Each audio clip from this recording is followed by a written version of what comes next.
Les fils jumeaux du milliardaire ne parlaient plus, mais la femme de ménage a fait quelque chose que personne n'imaginait. 4 mois après avoir enterré sa femme, Guillaume rentra chez lui et se figea sur le pas de la porte. Un seul mot déchira le silence de l'immense appartement parisien. « Papa !» Mais les jumeaux ne criaient pas pour lui.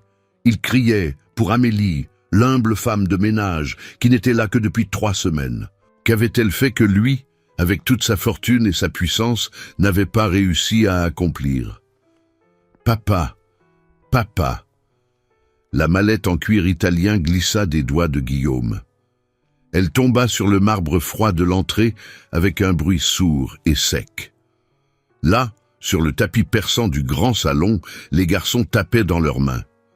Amélie était assise entre eux, une chanson douce aux lèvres, rayonnante de simplicité. « Papa !» Thomas, l'aîné de 2 minutes, tendit ses petits bras vers elle, et non vers son père.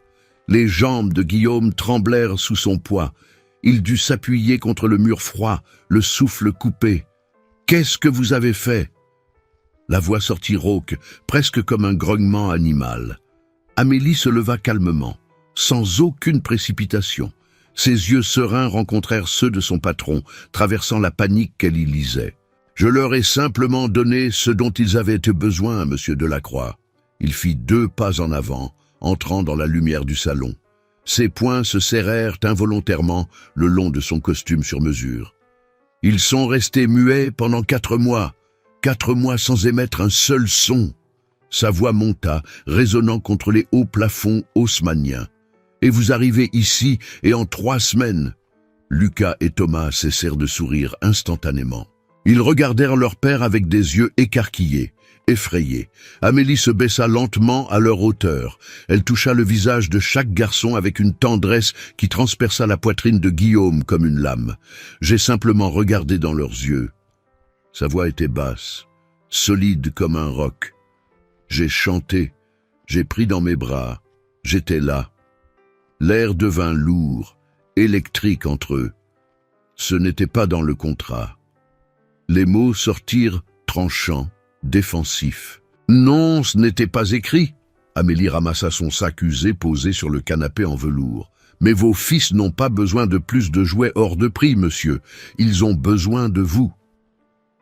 Les jumeaux s'agrippèrent aux jambes de la jeune femme. Ils enfouirent leur visage dans sa jupe démodée, cherchant refuge. Guillaume sentit quelque chose se briser à l'intérieur de sa poitrine, comme un verre en cristal qui éclate au ralenti. Si vous franchissez cette porte maintenant, ne revenez plus. Amélie s'arrêta. Elle se retourna, ses yeux brillaient, mais pas de peur. Ils brillaient d'une vérité insoutenable. Et si je reste, allez-vous continuer à être un fantôme dans leur vie ? Le silence coupa plus profondément que n'importe quelle insulte. Comment une simple femme de ménage osait-elle le défier ainsi? Guillaume Delacroix n'était pas juste un millionnaire de plus à Paris. C'était un homme brisé qui essayait de recoller les morceaux avec de l'argent et du travail acharné. À 42 ans, il dirigeait l'un des plus grands cabinets d'investissement de la Défense. 10 000 clients, des filiales à Londres et New York. Une réputation qui ouvrait toutes les portes des cercles fermés de la capitale. Mais rien de tout cela n'avait d'importance depuis cet après-midi pluvieux d'avril. Isabelle, sa femme, était allée chercher les garçons à l'école privée bilingue. Un conducteur ivre avait envahi la voie contraire sur le périphérique. Elle n'avait eu aucune chance. Les jumeaux, Lucas et Thomas, étaient assis à l'arrière. Ils avaient survécu sans une égratignure, du moins physiquement. Ils n'avaient que 3 ans quand leur monde s'était effondré. Dans les premiers jours, ils demandaient leur mère sans cesse. « Où est maman ? Quand est-ce que maman revient ?» Guillaume ne savait pas quoi répondre. Comment expliquer la mort, le néant, à des enfants qui commençaient à peine à comprendre la vie? Alors, il a fait ce que tout adulte désespéré fait. Il a menti. Maman est partie en voyage. Elle revient bientôt. Mais les enfants sentent. Ils sentent toujours la vérité flotter dans l'air. 2 semaines plus tard, Lucas arrêta de poser des questions. 3 jours après, Thomas aussi. Et puis, ils cessèrent simplement de parler. Complètement. Guillaume entra en panique totale. Il courut chez le meilleur pédiatre de Neuilly-sur-Seine, puis chez un neurologue renommé de l'hôpital américain, une orthophoniste spécialisée, 2 pédopsychiatres dont la consultation coûtait une fortune. Le diagnostic était toujours le même, implacable, mutisme sélectif post-traumatique. Il n'y avait pas de lésion cérébrale, pas de problème physique. C'était émotionnel. C'était une douleur qui ne tenait pas dans les mots. Alors, elle s'était transformée en silence. « Patience », disaient les médecins en ajustant leurs lunettes. « Du temps, de la thérapie, un environnement sécurisant. » Mais Guillaume n'avait pas de patience. Il avait de la culpabilité. La culpabilité de ne pas être allé chercher les garçons ce jour-là. La culpabilité d'être vivant alors qu'Isabelle ne l'était plus. La culpabilité de regarder Lucas et Thomas et de ne voir qu'elle. Son sourire, ses yeux, son rire cristallin. Alors, il fit ce qu'il savait faire de mieux. Il travailla. 18 heures par jour, 20 heures. Il se plongea dans les tableaux Excel, les fusions-acquisitions, les négociations brutales. N'importe quoi pour ne pas sentir le vide assourdissant de cet appartement de 300 mètres carrés. Il engagea la première nounou en 1 semaine. Une dame expérimentée, 50 ans, des références impeccables venant de l'aristocratie. Elle dura 12 jours. « Je ne peux pas », dit-elle en rendant son tablier. « Ils ne réagissent à rien. C'est effrayant. » La deuxième était jeune, diplômée en psychologie de l'enfant à la Sorbonne. Elle essaya tout, jeux éducatifs, Montessori, musicothérapie, exercices de respiration. Les garçons l'ignoraient comme si elle était un meuble Louis XV. Elle partit en pleurant après 1 mois. La troisième fut trop stricte. Les enfants ont besoin de cadre. Lucas jeta une assiette en porcelaine contre le mur. Elle démissionna le jour même. La quatrième était trop douce. Elle traitait les garçons comme du verre fragile. Guillaume la renvoya en 1 semaine. Quand la gouvernante, Madame Colette, suggéra sa nièce, Guillaume prêta à peine attention. « Elle est bonne avec les enfants », insista Madame Colette. Elle travaillait dans une halte garderie associative en banlieue. Une halte garderie associative, pensa Guillaume avec dédain. Qu'est-ce qu'une femme issue d'un quartier difficile pouvait faire que des spécialistes au diplôme onéreux n'avaient pas réussi? Mais il était épuisé, sans option, sans espoir. « Dites-lui de venir lundi », dit-il, retournant son regard vers l'écran de son ordinateur. Amélie arriva avec un sac à dos usé et des yeux qui avaient vu la vraie douleur. Pas la douleur des magazines People ou des thérapies bourgeoises. La douleur brute de ceux qui enterrent leurs proches trop tôt et continuent de vivre parce qu'il n'y a pas d'autre choix. « Où dorment les garçons ?» fut la première chose qu'elle demanda. Guillaume pointa vaguement le couloir. « Là-bas, ils ont tout ce qu'il faut. »« Et vous, monsieur ?» Amélie soutint son regard. « Vous dormez près d'eux ?» La question l'irrita au plus haut point. Quelle différence cela faisait-il? « J'ai du travail », répondit-il sèchement avant de tourner les talons. Amélie resta immobile dans le salon vide, regardant les lourds rideaux tirés et sentant le poids du silence. Ce n'était pas un silence de paix, c'était un silence de deuil non pleuré. Et à ce moment-là, elle sut exactement ce qu'elle devait faire. Si vous ressentez quelque chose de fort maintenant, si cette histoire touche votre cœur d'une manière ou d'une autre, laissez un j'aime pour que je sache que vous êtes ici avec moi. Et dans les commentaires, dites-moi, avez-vous déjà traversé quelque chose de similaire? Votre histoire compte aussi. Ce que Guillaume voulait était simple. Impossible, mais simple. Il voulait entendre ses fils parler à nouveau. Ce n'était pas une question d'orgueil.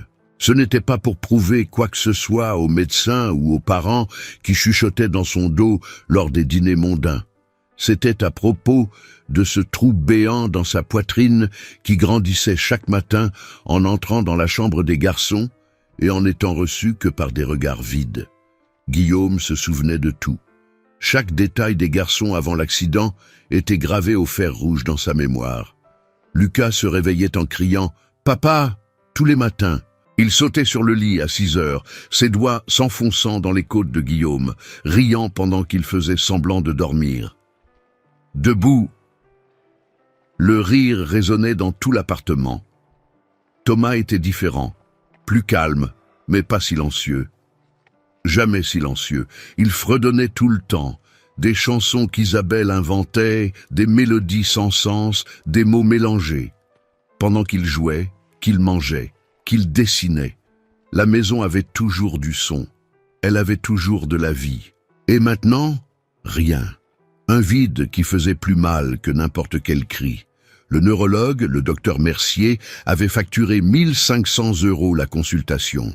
Il avait examiné les garçons avec des appareils sophistiqués, fait des tests que Guillaume comprenait à peine.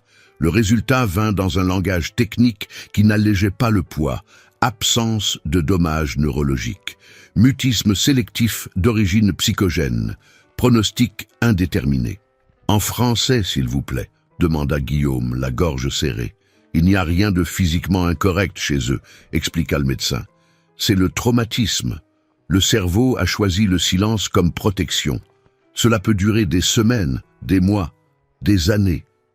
Des années, le mot tomba comme du plomb. L'orthophoniste, Madame Dubois, tenta une autre approche. 3 séances par semaine pendant 2 mois. Jeux d'imitation, exercices de souffle, stimuli visuels colorés. Lucas et Thomas participaient mécaniquement, comme de petits robots exécutant des commandes. Mais ils ne parlaient pas même un murmure. Ils ont besoin de vouloir parler, dit Madame Dubois lors de la dernière séance, une frustration voilée dans la voix. Je peux enseigner des techniques, mais je ne peux pas forcer la volonté. Les psychologues furent pires. Le premier, docteur Lefebvre, suggéra que Guillaume traite son propre deuil, avant d'attendre que les garçons traitent le leur. Guillaume sortit au milieu de la séance en claquant la porte. La seconde, docteur Martin, était plus douce. Elle fit des séances avec les jumeaux utilisant des poupées et des dessins. Après 6 semaines, elle convoqua Guillaume. Ils s'expriment à travers l'art. Regardez.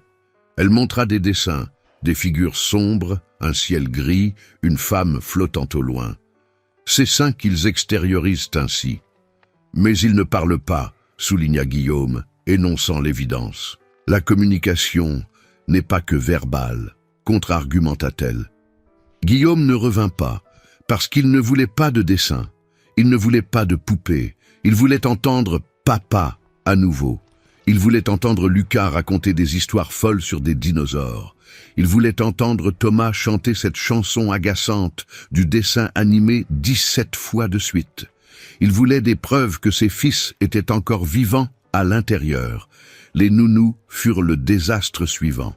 Valérie, la première, avait 20 ans d'expérience, CV impeccable, avait travaillé pour des diplomates et des grands industriels. Elle arriva avec une mallette organisée pleine d'activités planifiées. La routine est essentielle, dit-elle le premier jour. Elle monta des horaires rigides, petit déjeuner à 7 heures, jeu à 8 heures, lecture à 9 heures. Les garçons obéissaient comme des soldats, mais ils ne réagissaient pas. C'étaient des corps exécutant des ordres, pas des enfants jouant. Le 12e jour, Valérie remit sa lettre de démission. Monsieur Delacroix, j'ai travaillé avec beaucoup d'enfants difficiles, mais ceci, c'est comme garder des fantômes. Je ne peux pas. Sophie, la deuxième, était fraîchement diplômée et pleine de théories modernes. Elle apporta des instruments de musique, des marionnettes, des livres d'histoires interactives. Elle s'asseyait par terre avec les jumeaux, faisait des voix drôles, chantait, dansait. Lucas et Thomas l'observaient comme on regarde la télévision. Présent, mais pas participant. Sophie dura 1 mois avant de s'effondrer en larmes. J'essaie tout. Et il me regarde comme si j'étais invisible. La troisième, Marguerite, croyait en la discipline. Les enfants modernes sont trop gâtés. Ils ont besoin de limites. Elle établit des règles fermes. Pas de caprice, pas de paresse, pas de manque d'éducation. Il n'y avait qu'un seul problème. Les garçons ne faisaient pas de caprice. Ils n'étaient pas paresseux. Ils étaient juste absents. Quand Lucas, frustré par un puzzle, jeta les pièces par terre. Marguerite éleva la voix. « C'est un manque d'éducation, ramasse tout de suite !» Le garçon la regarda avec des yeux vides, pas défiants, juste vides, et cela, d'une certaine manière, fut pire. Marguerite partit le jour même. La quatrième, Cécile, était l'opposée, trop gentille, trop protectrice. Elle traitait les jumeaux comme de la porcelaine prête à se briser. Elle parlait en chuchotant, évitait tout conflit, cédait à tout. Guillaume la renvoya en une semaine. Les garçons n'avaient pas besoin de quelqu'un pour les traiter comme des invalides. Ils avaient besoin de quelqu'un pour les ramener à la vie. Mais qui? Comment? Guillaume avait dépensé plus de 50 000 € en 4 mois. Consultations, thérapie, nounous, jouets éducatifs qui promettaient de stimuler le développement cognitif et émotionnel. Il avait acheté une salle entière d'équipements recommandés par des spécialistes. Rien ne fonctionnait. Et chaque soir, Guillaume entrait dans la chambre de ses fils. Il restait sur le seuil, les observant dormir. 2 enfants magnifiques qui semblaient chaque jour plus distants. Le silence de l'appartement l'étouffait. C'était un silence vivant, pulsant, qui criait l'absence d'Isabelle. Parce que quand elle était vivante, la maison n'était jamais calme. Elle chantait sous la douche, riait au téléphone, discutait avec les garçons de tout et de rien. Et maintenant, le silence avait tout englouti, y compris les seules parties d'Isabelle qui restaient encore, Lucas et Thomas. Guillaume ne voulait pas seulement que ses fils parlent. Il voulait des preuves qu'ils voulaient encore vivre. Des preuves qu'il ne les avait pas tous perdus dans cet accident. Quand Amélie franchit la porte de l'appartement le lundi matin, le premier choc fut l'obscurité. 10 heures du matin. Un soleil radieux, dehors sur Paris. Mais à l'intérieur du triplex, tous les rideaux étaient fermés. Des volets lourds bloquaient chaque fenêtre. La lumière qui entrait était artificielle, froide, cette lumière de bureau qui ne réchauffe rien. Le deuxième choc fut le silence. Ce n'était pas un silence normal. C'était ce silence dense des maisons où le deuil habite encore, où les gens ont peur de faire du bruit, comme si le son était un manque de respect envers les morts. Amélie marcha lentement à travers le salon. Ses baskets usées ne faisaient aucun bruit sur le parquet en point de Hongrie impeccable. Des meubles design, des signatures qu'elle ne connaissait pas. Tout était organisé, propre, parfait, mais vide, comme un musée. Il n'y avait pas de portrait, aucune photo sur les murs, sur les étagères, sur les consoles. Rien, comme si l'histoire de cette famille avait été effacée. « Où dorment les garçons ?» demanda-t-elle à Guillaume, qui avait déjà son manteau, prêt à partir. Il pointa vers le couloir sans vraiment regarder. « Deuxième chambre à droite, salle de bain, vêtements, tout est là, jouets dans l'armoire. » Amélie hocha la tête. « Et vous, monsieur? Vous dormez dans quelle chambre ?» Guillaume la regarda enfin, fronçant les sourcils. « Pourquoi cela importe-t-il? Je voulais juste savoir si c'était près d'eux. » Quelque chose passa sur son visage, de l'irritation peut-être, ou de l'inconfort. « J'ai du travail, Amélie. Au moindre problème, appelez le numéro que Madame Colette vous a donné. » Et il sortit. Amélie resta immobile au milieu de ce salon gigantesque. Elle prit une profonde inspiration. Elle connaissait ce genre de douleur. La douleur qui construit des murs au lieu de ponts. La douleur qui pousse tout le monde au loin parce que la proximité brûle trop. Elle alla chercher les garçons. Elle trouva Lucas et Thomas assis sur le sol de leur chambre. Une chambre immense, de la taille de l'appartement entier où vivait Amélie. Mais les garçons étaient dans un coin, chacun avec une petite voiture à la main, la poussant lentement, sans bruit de moteur, sans imagination, un mouvement purement mécanique. « Bonjour », dit Amélie tout bas. Ils levèrent les yeux, la regardèrent. Aucune réaction, ni curiosité, ni peur, ni intérêt. Ils regardèrent juste et retournèrent à leur voiture. Amélie s'assit par terre. Elle ne dit rien. Elle resta juste là, observant. La chambre avait tout. Une bibliothèque remplie de livres neufs, sentant encore l'imprimerie. Des jouets chers dans les placards, organisés par catégorie. Une grande télévision au mur. Des tablettes éducatives sur la commode. Mais tout était rangé. Tout était loin, Tout était intouché, comme si quelqu'un avait acheté le monde entier pour ses enfants, mais avait oublié de les laisser vivre dedans. Le premier jour, Amélie ne fit qu'observer. Elle vit comment les garçons bougeaient, comme des somnambules. Ils mangeaient quand elle posait la nourriture devant eux, allaient aux toilettes quand elle le disait, se couchaient quand c'était l'heure de dormir. Mais ils ne demandaient rien, ne se plaignaient pas, n'existaient pas au-delà du basique. Le deuxième jour, Amélie commença le changement.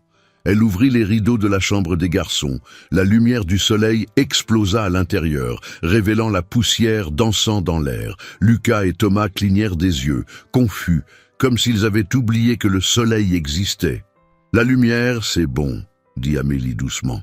« L'obscurité, c'est pour dormir, pas pour vivre. » Elle laissa les fenêtres ouvertes. Une brise entra. Le bruit de la ville, les klaxons lointains, les oiseaux, la vie parisienne, remplit le silence mort.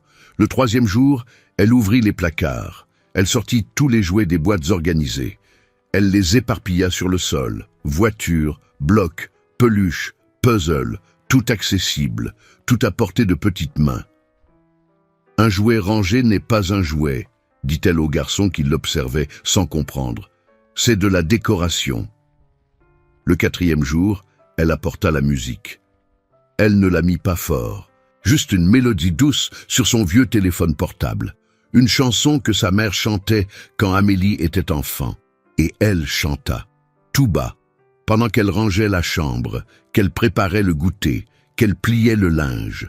Elle chanta comme quelqu'un qui ne fait pas un spectacle. Elle chanta comme quelqu'un qui vit. Thomas, le plus jeune de 2 minutes, arrêta de pousser sa voiture. Il tourna la tête, regarda Amélie, la regarda vraiment. Pendant 3 secondes entières, ce fut la première étincelle. Le 5e jour, Amélie était assise par terre en train de monter une tour de bloc quand elle sentit quelque chose. Elle regarda sur le côté. Lucas était à 1 demi-mètre d'elle, juste en train d'observer, mais il s'était approché, de sa propre volonté. Amélie ne réagit pas excessivement. Elle ne fit pas la fête, n'attira pas l'attention. Elle continua simplement à monter la tour, doucement, laissant de l'espace. Lucas fit un pas de plus, puis un autre. Il s'assit à côté d'elle, il prit un bloc, regarda Amélie comme s'il demandait une permission silencieuse. Elle sourit. « Vas-y, cette tour est à nous. » Il posa le bloc. De travers, mais il le posa. Et Amélie vit, juste pour une seconde, une lueur différente dans ses yeux. Ce n'était pas encore de la joie, mais c'était de l'intérêt. C'était la vie qui voulait revenir. Pendant ce temps, Guillaume continuait sa routine. Il partait à 7 heures du matin, rentrait à 11 heures du soir. Quand il arrivait, il allait directement dans sa chambre, à l'étage supérieur, bien loin de la chambre des garçons. Parfois, il s'arrêtait devant la porte de ses fils. Il restait là, dans l'obscurité du couloir, les observant dormir. Amélie le remarquait. Elle dormait dans la chambre d'amis à côté, et elle entendait ses pas s'arrêter, sa respiration lourde, le long silence. Mais il n'entrait jamais, ne s'approchait jamais du lit, ne les touchait jamais. C'était comme si un mur de verre existait entre Guillaume et ses fils. Il les voyait, mais il ne pouvait pas traverser.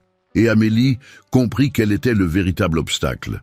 Ce n'étaient pas les médecins qui avaient échoué. Ce n'étaient pas les thérapies qui ne fonctionnaient pas.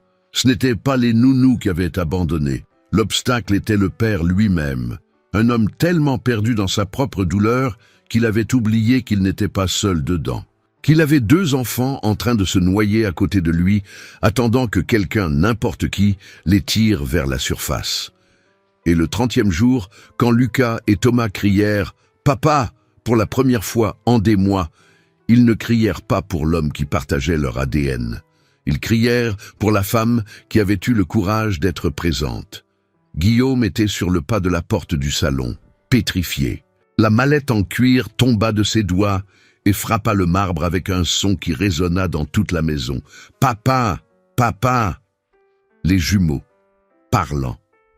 Pour la première fois en 123 jours, il avait compté chaque maudit jour, mais il ne le regardait pas. Il regardait Amélie, souriait à Amélie, courait vers Amélie. « Qu'est-ce que vous avez fait à mes fils ?» La voix de Guillaume sortit plus forte qu'il ne le voulait, plus dure, presque un cri. Les garçons s'arrêtèrent net, le sourire mourut sur leurs petits visages. Ils regardèrent leur père avec cette expression que Guillaume avait fini par haïr, yeux écarquillés, corps tendu, prêts à disparaître à l'intérieur d'eux-mêmes à nouveau. Amélie se leva lentement. Aucune hâte, aucune peur. Elle essuya ses mains sur sa jupe simple qui coûtait probablement moins cher que la cravate en soie que Guillaume portait. « Je leur ai simplement donné de l'attention, monsieur Delacroix. »« De l'attention ?» Il fit 3 pas en avant. Ses poings se serrèrent involontairement. 4 mois de neurologue, d'orthophoniste, de thérapeute. J'ai dépensé une fortune, les meilleurs spécialistes de Paris. Et aucun d'entre eux n'était vraiment ici. La voix d'Amélie resta basse, ferme comme la pierre. Lucas et Thomas commencèrent à pleurnicher. Se sont bas, effrayés, d'un enfant qui sait que les adultes se disputent à cause de lui. Guillaume sentit son sang bouillir. Pour qui cette femme se prenait-elle? Une femme de ménage de banlieue, sans diplôme, sans cours, sans rien, pensant qu'elle en savait plus que des médecins avec des décennies d'expérience? Vous n'avez aucune idée, dit-il entre ses dents, de ce que je traverse, de ce que nous traversons. Amélie se baissa. Elle toucha le visage de Lucas, puis de Thomas. Ils se calmèrent immédiatement, comme si son contact était magique. Et cela coupa Guillaume plus profondément que n'importe quelle insulte. « Vous avez raison, monsieur, je ne sais pas exactement ce que vous avez vécu. » Amélie se releva, le regardant droit dans les yeux. « Mais je sais ce qu'eux traversent, parce que je les vois. Tous les jours. Est-ce que vous les voyez, vous? Je travaille pour leur donner tout, cet appartement, cette vie, tout, sauf vous-même. » Le silence qui tomba fut dense, lourd, comme du béton. Guillaume fit encore 2 pas. Il était à moins d'1 mètre d'elle maintenant. Il pouvait voir les yeux noisettes d'Amélie, sereins, tristes, mais fermes, sans détourner le regard. « Vous n'avez pas le droit de me juger. » Chaque mot sortit lentement, contrôlé, dangereux. « Vous ne savez rien de moi, de nous, de ce que nous avons perdu. Je sais que cette maison est morte. » Amélie ne recula pas d'1 centimètre. Rideau fermé, pas de photos, pas de musique, pas de vie. Vous 3 vivez comme des fantômes. Ma femme est morte. La voix de Guillaume se brisa. Les garçons se recroquevillèrent. Thomas commença à sangloter doucement. Je sais, la voix d'Amélie s'adoucit enfin. Et je suis désolé. Vraiment. Mais monsieur Guillaume, elle montra les jumeaux. Eux, ils sont encore vivants. Et vous êtes en train de les enterrer avec elle. Ce fut comme un coup de poing dans l'estomac. Guillaume recula. Il s'assit lourdement sur le canapé. Ses mains tremblaient. Vous ne comprenez pas. Il regarda ses propres mains. Quand je les regarde, je la vois, elle, dans chaque trait, chaque expression. C'est comme si elle était là, mais elle n'y est pas. Et ça fait mal. Ça fait tellement mal que je n'arrive pas à respirer. Amélie s'assit sur le fauteuil en face. Les garçons allèrent immédiatement près d'elle. Ils s'agrippèrent à ses jambes, cachèrent leur visage. « Alors, vous avez choisi de ne pas regarder. » Ce n'était pas une question, c'était une affirmation, et c'était la vérité. « Je leur donne tout. » La voix de Guillaume était petite maintenant. « J'achète tout ce qu'ils demandent, enfin ce qu'ils demandaient, avant d'arrêter de demander. Ils n'ont pas besoin de plus de choses. » Amélie prit Thomas sur ses genoux. Le garçon se blottit comme un petit animal effrayé. Ils ont besoin de savoir que leur père n'a pas disparu avec leur mère. « Je n'ai pas disparu, je suis là. »« Vraiment ?» Amélie soutint son regard. « Quand est-ce que vous vous êtes assis par terre pour jouer avec eux pour la dernière fois ?» Silence. « Quand avez-vous chanté une chanson?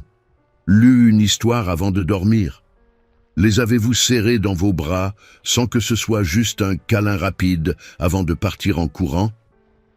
Guillaume ouvrit la bouche, la referma. Il n'avait pas de réponse. « J'ai été engagé pour m'occuper d'eux. Les nourrir, les changer, les mettre au lit. Amélie passa la main dans les cheveux de Thomas. Mais ça, ce n'était pas dans le contrat. Quoi? Les aimer, être présente pour de vrai, regarder dans les yeux, chanter, rire, vivre. Elle secoua la tête. Ça, personne ne peut l'acheter, monsieur Guillaume. Ça doit venir de l'intérieur. Lucas s'approcha de Guillaume. Doucement. Il tendit sa petite main et toucha le genou de son père sur le tissu du pantalon coûteux. Guillaume baissa les yeux. Les yeux du garçon étaient immenses, humides, cherchant quelque chose, cherchant son père. Et Guillaume ressentit une honte si profonde qu'elle le brûla. Parce que cet enfant, son fils, son sang, le regardait comme s'il demandait la permission d'exister, comme s'il s'excusait d'être vivant. « J'ai donné tout ce que je pouvais donner. » Guillaume murmura, la voix brisée. « Sauf ce dont ils avaient le plus besoin. » Amélie se leva, Thomas toujours dans les bras. « Vous. » Guillaume se leva aussi. Il marcha jusqu'à la fenêtre. La ville lumière brillait en bas, des millions de lumières, des millions de vies qui continuaient. Vous croyez que c'est facile? Il ne regarda pas en arrière. Vous croyez que je choisis de ressentir ça? J'essaie. Chaque nuit, je reste devant la porte de leur chambre. Je reste là, planté, voulant entrer, voulant les serrer dans mes bras, voulant être le père qu'ils méritent.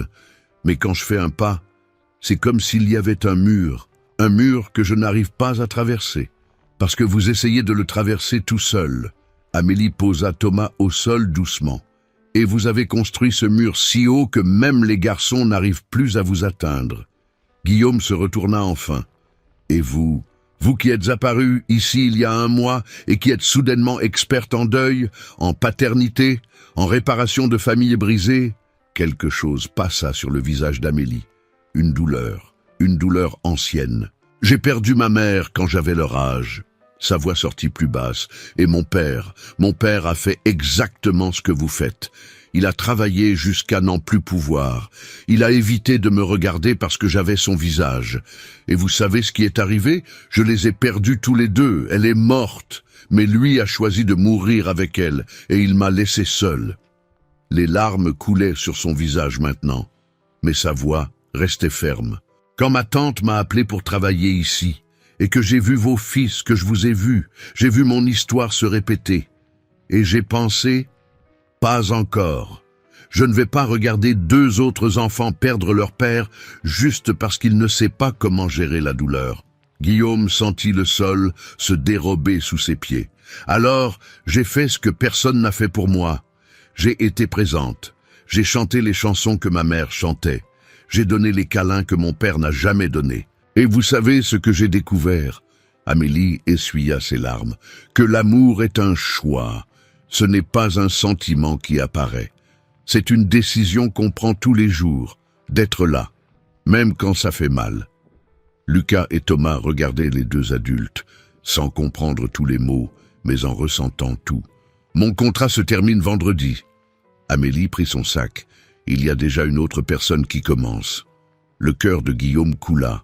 Quoi? Depuis quand? Depuis toujours. Vous m'avez engagé pour 1 mois. Le mois est fini. Mais, eux, vous ne pouvez pas. Je peux, et je vais le faire. Amélie alla jusqu'à la porte. Elle s'arrêta. Mais si vous voulez, je peux rester un peu plus. Pas comme employé, comme quelqu'un qui va vous aider à trouver le chemin de retour vers vos fils, si vous choisissez de traverser ce mur. Elle ouvrit la porte. Et à ce moment-là, Guillaume réalisa quelque chose qui le détruisit. Pour la première fois, ce n'étaient pas les jumeaux qui couraient vers ses bras. C'étaient eux qui voyaient ses bras vides et qui choisissaient un autre endroit pour se sentir en sécurité. La porte se ferma. Le son résonna dans l'appartement comme un coup de feu, final, définitif. Guillaume resta immobile au milieu du salon. Les jumeaux commencèrent à pleurer. Pas ce pleur irritant d'enfant faisant un caprice. C'était le pleur du désespoir, de l'abandon, d'une personne importante de plus disparaissant de leur vie. « Mélie! Mélie !» Thomas criait, courant vers la porte, tapant dessus avec ses petites mains. « Reviens! Reviens !»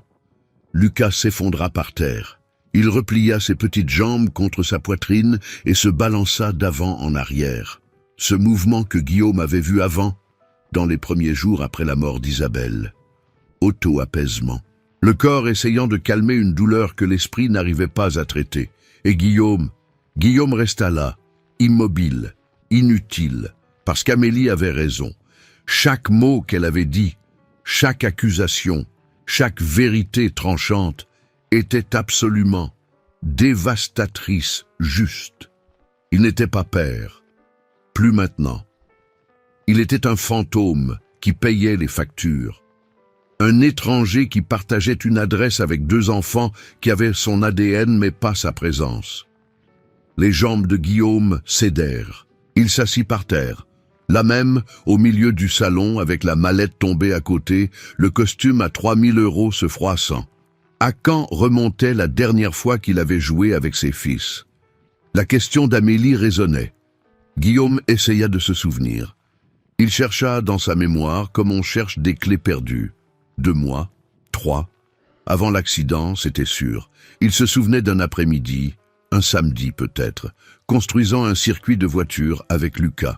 Le garçon riait tellement qu'Isabelle avait pris 17 photos. Guillaume s'était plaint qu'elle exagérait. Il donnerait tout maintenant pour avoir pris 100 photos de plus. Après l'accident, rien. Le vide complet. Il achetait des jouets, oui.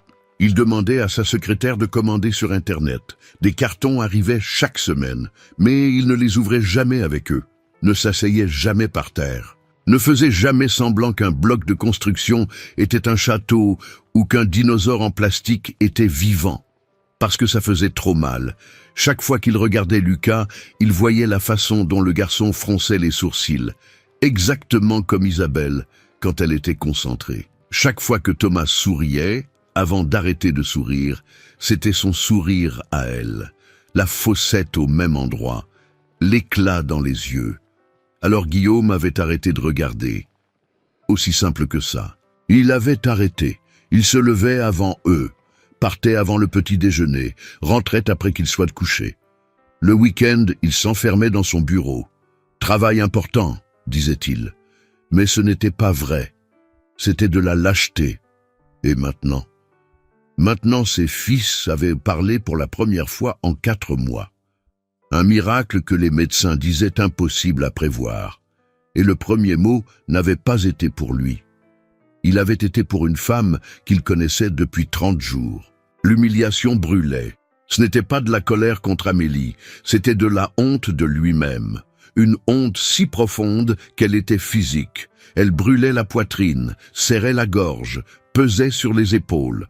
Il était le père, il devait être le héros, le protecteur, le port sûr. Au lieu de cela, il était le lâche, l'absent, l'homme que ses fils avaient appris à ne pas chercher parce qu'il n'était jamais vraiment disponible. Thomas arrêta enfin de taper à la porte. Il glissa jusqu'au sol, posa sa petite tête contre le bois et continua de pleurer doucement.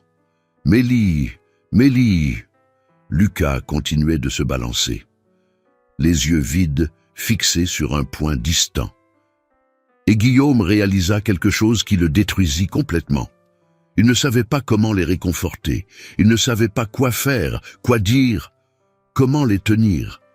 Ses propres fils étaient brisés à 1 mètre de distance, et il n'avait aucune idée de comment aider.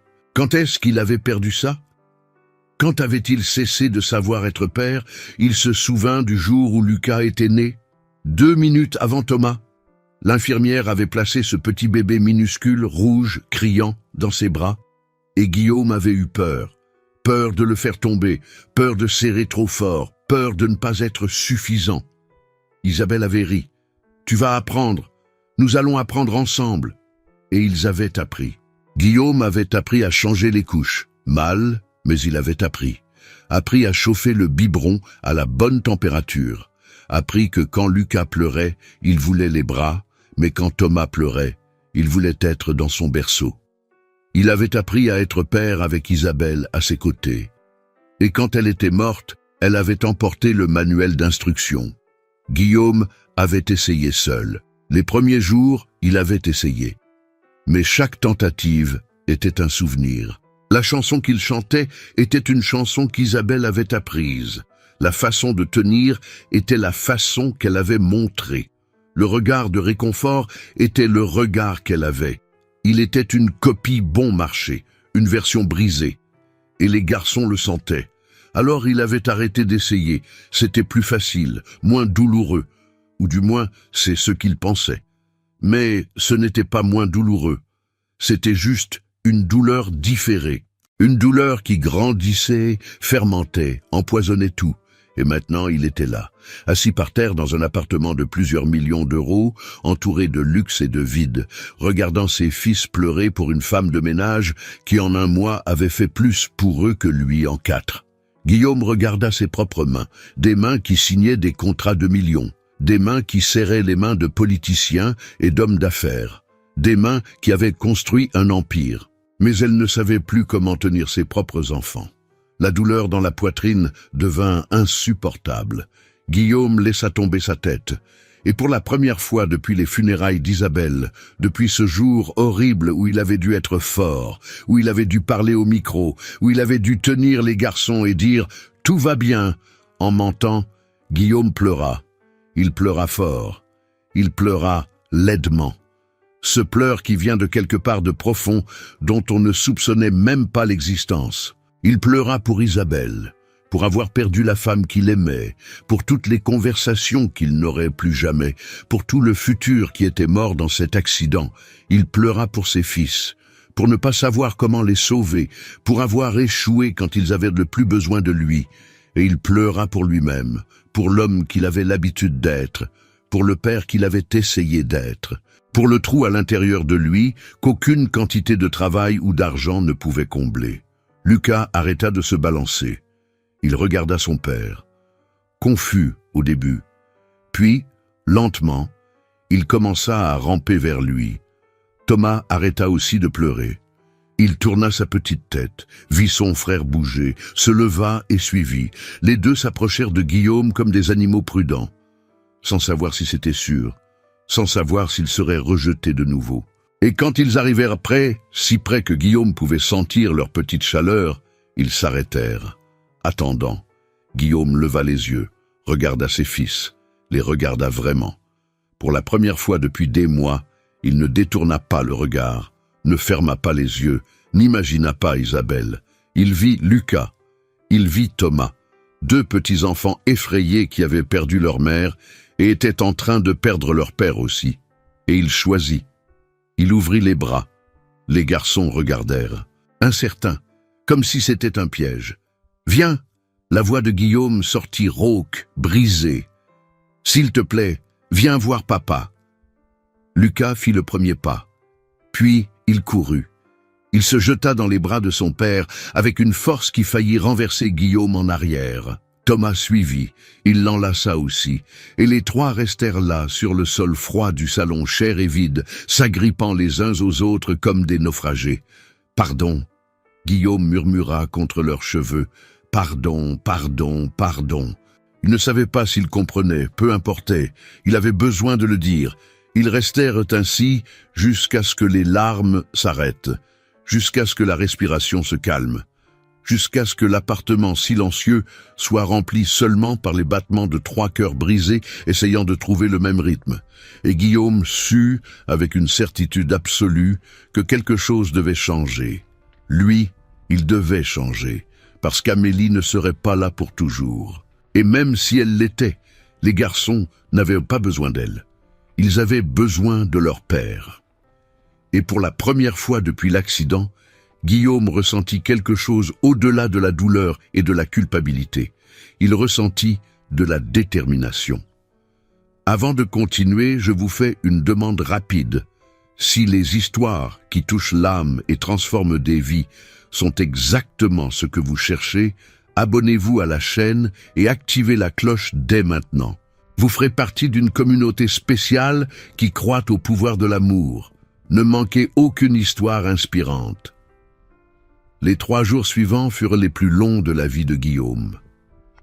Le lendemain matin de cette étreinte sur le sol du salon, il fit quelque chose qu'il n'avait jamais fait.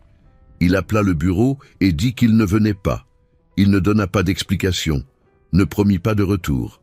Juste « je ne viens pas aujourd'hui » et raccrocha. Son assistante resta muette pendant 5 secondes. Puis elle demanda s'il allait bien. Guillaume regarda les jumeaux mangeant des céréales dans la cuisine, silencieux de nouveau, vide de nouveau, et répondit « Non, mais je vais le devenir ». Il appela Amélie 10 fois ce premier jour. À chaque fois, il tomba sur la messagerie. À la 11e tentative, il laissa un message. « S'il vous plaît, revenez. Pas comme employé, comme quelqu'un qui m'aide à réparer ça. S'il vous plaît. » Elle ne rappela pas. La nouvelle nounou qui était programmée pour commencer le lundi apparut ponctuellement à 8 heures du matin. Une femme de la quarantaine, CV étendu, sourire professionnel. Guillaume la renvoya sur le pas de la porte. « Mais monsieur, l'agence a dit... » « J'ai changé d'avis. Vous serez payé pour le mois entier. Vous pouvez partir. » Il ferma la porte avant qu'elle ne puisse protester. Guillaume passa la journée à essayer. À vraiment essayer. Il s'assit par terre dans la chambre avec les garçons. Prit quelques voitures. « Vous voulez jouer ?» Lucas et Thomas le regardèrent. Puis, les voitures. Puis de retour vers lui. Sans réaction. Sans intérêt. Comme s'il était un meuble qui avait soudainement gagné une voix. Il tenta de lire une histoire. Prit un livre de l'étagère, neuf, jamais ouvert. Les garçons s'assirent, écoutèrent. Mais leurs yeux étaient vides. Ils ne traitaient pas l'information. Ils toléraient simplement. À l'heure du déjeuner, Guillaume prépara des pâtes. Il les brûla, essaya de nouveau, oublia le sel. À la 3e tentative, c'était mangeable. Il servit dans leurs assiettes. « C'est bon ?» demanda-t-il. Ils mangèrent, mécaniquement. Ne répondirent pas. Bien sûr qu'ils ne répondirent pas. Le soir, Guillaume les mit au lit. Il chanta une chanson, une qu'Isabelle chantait. Sa voix sortit fausse, incertaine. Il oublia la moitié des paroles, improvisa le reste. Les garçons fermèrent les yeux, mais Guillaume vit. Ce n'était pas un sommeil tranquille, c'était de la résignation. Il ferma la porte de leur chambre et s'appuya contre elle. Le poids d'une seule journée à être un père présent avait broyé ses os. Comment Isabelle faisait-elle ça tous les jours? Comment Amélie faisait-elle paraître ça si naturel? Le 2e jour fut pire. Les jumeaux se réveillèrent et allèrent directement à la porte d'entrée. Ils restèrent là, attendant, regardant. « Elle ne viendra pas aujourd'hui, les garçons. » Guillaume se baissa à côté d'eux. « Il n'y a que moi aujourd'hui. » Thomas commença à pleurer. Ce pleur silencieux, les larmes coulant sans son. Plus dévastateur que n'importe quel cri. Lucas alla dans sa chambre et ne sortit pas. Guillaume essaya de le convaincre, tenta de le porter. Le garçon devint mou, lourd, absent. Comme un sac de sable. À 4 heures de l'après-midi, Guillaume était assis dans le couloir, appuyé contre le mur, observant Lucas allongé sur le sol de la chambre, regardant le néant. « Je ne sais pas quoi faire » murmura Guillaume au vide. « À Isabelle peut-être, où qu'elle soit. Aide-moi, s'il te plaît. Je ne sais pas comment faire ça tout seul. » Le silence fut la seule réponse. Le 3e jour, les garçons ne mangèrent pas correctement.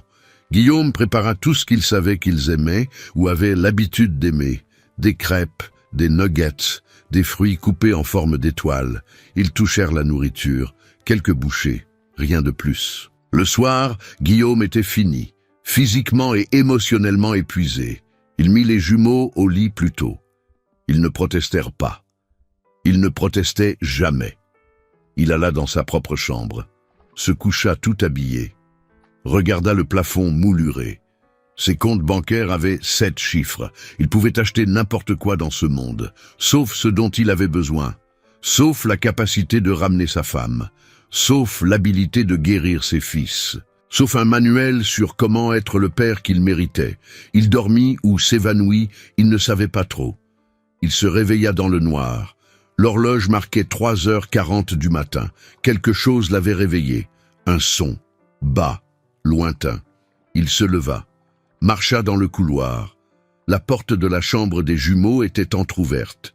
Guillaume la poussa doucement. Lucas était réveillé, allongé sur le côté, regardant le mur. Des larmes brillaient à la lumière faible du couloir. Le cœur de Guillaume se serra. Il entra dans la chambre, doucement, s'assit sur le bord du lit. Lucas ne bougea pas. « Salut, bonhomme !» Guillaume toucha les cheveux du garçon, doux, sentant le shampoing pour enfant. « Tu n'arrives pas à dormir ?» Silence. Guillaume s'allongea, la même, dans le lit étroit d'enfant. Il se mit face à Lucas. « Moi non plus, je ne dors pas bien. » Il parla bas. « Chaque nuit, je me réveille, et je me souviens de maman. » Lucas cligna des yeux, regarda son père, le regarda vraiment. « Tu sais de quoi je me souviens ?» continua Guillaume. « Je me souviens de la façon dont elle chantait. Elle inventait des chansons folles. Tu te rappelles? Des chansons sur des dinosaures qui mangèrent des brocolis, sur des nuages qui faisaient des chatouilles. » Un muscle sur le visage de Lucas bougea, presque un sourire, presque. Et elle riait, mon Dieu, comme elle riait. Guillaume sentit sa gorge se serrer, mais il ne s'arrêta pas. Tu faisais une petite grimace et elle riait pendant 10 minutes. Tu te souviens quand tu as mis des chaussettes sur ta tête et que tu as fait semblant que c'était des oreilles de lapin? Elle a ri jusqu'à pleurer. Lucas bougea, s'approcha de quelques centimètres. Dans le lit d'à côté, Thomas remua, se réveillant, écoutant. « Et toi, Thomas ?» Guillaume tendit la main. Le garçon regarda. Puis, doucement, il sortit de son propre lit et alla dans celui de Lucas. Il s'allongea entre son frère et son père. « Toi, tu étais le bébé éternel de maman. Même quand tu as grandi, elle t'appelait encore « mon petit bébé ». Tu te souviens ?»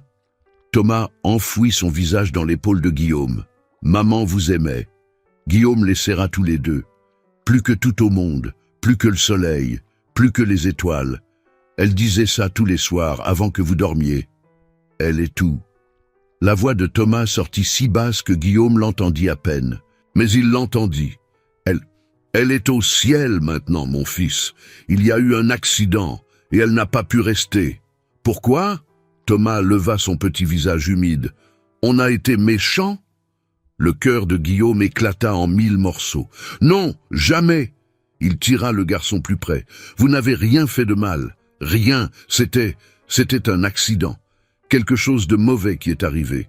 Mais ce n'était pas votre faute. Ta faute? Chuchota Lucas. Guillaume prit une profonde inspiration. Non, la faute de personne. Parfois des choses mauvaises arrivent et on ne comprend pas pourquoi. Et ça fait très mal. Ça fait tellement mal qu'on ne sait pas quoi faire avec la douleur. « Tu es triste ?» demanda Thomas. « Beaucoup. » Guillaume ne mentit pas. « Tous les jours, maman me manque. Moi aussi, » dit enfin Lucas, sa voix rauque de moi sans usage. « Je sais. » Guillaume embrassa sa tête. « Je sais, mon fils. » Ils restèrent là, tous les trois, dans le noir, en silence. Mais c'était un silence différent. Ce n'était pas vide, c'était rempli de présence, de douleur partagée, d'amour qui avait survécu à la perte. Guillaume ne savait pas combien de temps passa. 1 heure, peut-être 2, jusqu'à ce qu'il sente les garçons se détendre, la respiration devenant plus profonde, lourde, dormant pour de vrai. Pour la première fois depuis des jours, il allait se lever, aller dans son propre lit. Mais quelque chose le retint, un besoin de rester là, de ne pas briser ce moment. C'est là qu'il vit, quelque chose sous le lit de Lucas, un bout de quelque chose, bleu clair. Soigneusement, sans réveiller les garçons, Guillaume tendit le bras, attrapa, tira, un carnet, couverture rigide, bleu ciel, usé sur les bords. Son cœur s'arrêta. Parce qu'il connaissait ce carnet. Isabelle l'avait acheté 2 ans auparavant. Elle avait dit qu'elle allait écrire des choses importantes, des souvenirs pour les garçons, pour quand ils grandiraient. Guillaume pensait qu'elle n'avait jamais commencé. Il avait tort. Avec des mains tremblantes, il ouvrit à la première page, et l'écriture d'Isabelle, cette écriture ronde, soignée, le regarda en retour, pour Lucas et Thomas, et pour Guillaume. Avec tout mon amour, passé, présent et futur. Guillaume tourna la page avec des doigts fébriles. La lumière faible du couloir illuminait à peine les mots, mais il parvenait à lire. La deuxième page avait un dessin, fait par Isabelle. 4 figures bâtons, elle, Guillaume et 2 petits garçons, tous se tenant la main. Un soleil jaune dans le coin, des nuages souriants. En dessous, écrit « Ma famille, mon monde entier ».